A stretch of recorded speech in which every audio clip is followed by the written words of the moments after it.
Hey everybody, this is Andrew with Washington Roofing Services. We are here in Lynnwood doing a re-roof today. We have a late start because it's sprinkling this morning, and of course because the Hawks won the Super Bowl last night, so everyone's wanted to come in a little bit late. It's working out just fine. Anyway, I wanted to go over a couple details about what we do when we first show up to a house.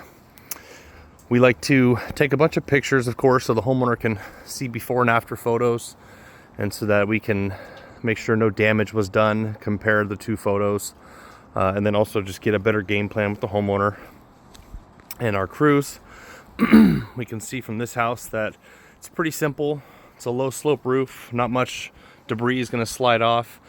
We don't really have to do too much protection.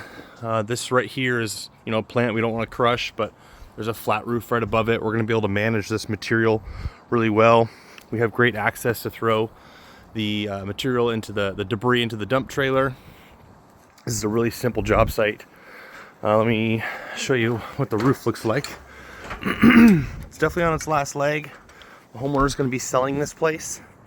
He wants to put a good roof on. This is an old GAF shingle. These shingles get really old and crispy, and they wear out after about 17 to 20 years, which is in big opposition to their 50 and 40 year claims. That's why we don't like them. But this is a simple roof. We'll be putting a Malarkey Highlander shingle on here, and it's going to last a lot longer than this one did. Again, access to the dump trailer is great. We're going to put some plywood up against the garage door in case anything falls, we don't hurt it. We're going to wrap the entire house with tarps on the ground so that when stuff does fall, it's going to make for really easy cleanup. And there's a couple upgrades we're also going to be doing to this roof, aside from just bringing it up to code. Ventilation codes change over time, which will allow us to modify the venting here. We like to use a ridge vent. It's a more efficient system. It also gets rid of these big can vents that can be unsightly.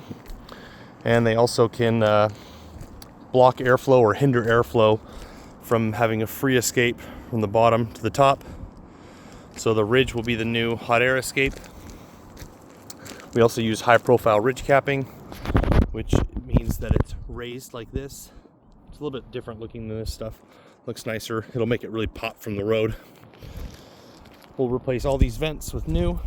We'll make this pipe taller, bring it up to code, and we'll install metal valleys.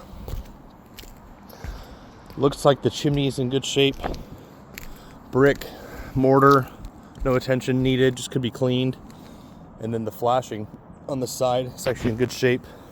So we'll be able to take all that old bottom flashing out, replace it, and keep this tuck point flashing in. And other than that, besides some edge metal on the bottoms and some gable metal on the sides, this should be a really easy process. This is going to be a 2 or 3 day roof for us. The homeowner's actually out of town, but that's to his benefit. It gets really loud inside, but he'll come home to a nice brand new roof. Couple extra things, I guess. We might chop this off if the homeowner wants us to. You can see it's kind of deteriorating the beam here.